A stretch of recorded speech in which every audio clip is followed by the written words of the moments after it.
એ વહુ બેટા ઓલો ખૂણો સાફ કર્યો ને? હા હા સાસુમાં કર નાખો. લે નવું ઝાડુ તો જો બહુ ફટાફટ બની ગયો. આ તો ચમત્કાર થઈ ગયો. દેખાય કે નહીં વહુ બેટા ઝાડુ? જમાનો ફાસ્ટ થઈ ગયો છે ને સાસુમાં, એટલે ઝાડે ફટાફટ બની જાય છે. પોતાનું જ ઘર સમજીને કામ કરો વહુ બેટા. હવે તો તારું ઘર જ કહેવાય ને.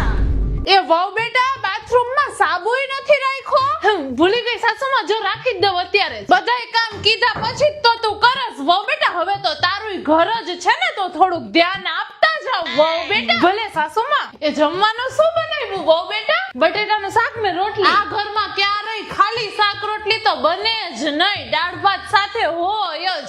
અને હવે તો આ તારું ઘર છે ને, તો થોડુંક ધ્યાન આપતી જા વહુ બેટા. હા ઓ સાસુમાં. આ શું વહુ બેટા? વાહ, આને કહેવાય હાથના કર્યા હૈયે વૈગા. હે શું કીધું? કઈ નહીં સાસુમાં, હું તો એમ કહું છું કે આ ઘરમાં તો તમારો જ રાજ હાલે છે. હો પણ બાકી. હા તો એના ટેન્શનમાં મારા વાળ ખરવા માંડ્યા છે સાસુમાં. મારું તો રાજ હાલતું જ રહેશે વહુ બેટા. પણ તારા વાળ ખરવાની તકલીફનું સોલ્યુશન છે ટ્રાયા. શું?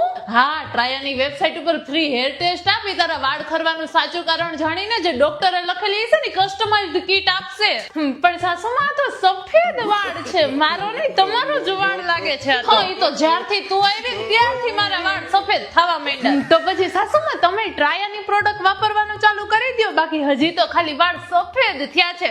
થોડાક દિવસમાં ક્યાંક ટકલા ન થઈ જાવ સાસુમાં. અને હજી એક વાત સાસુમાં, હવેથી રોજ હું આરામથી ઉઠીશ, ખાઈ પીશ, હરીશ ફરીશ ને કામ કાંઈ નહીં કરું. પણ કેમ? અરે સાસુમાં, તમે ન કીધું કે મારું તો ઘર છે, તો જેમ હું મારા ઘરે રહેતી હતી એમ હવેથી હું અહીંયા એવી રીતે જ રહીશ.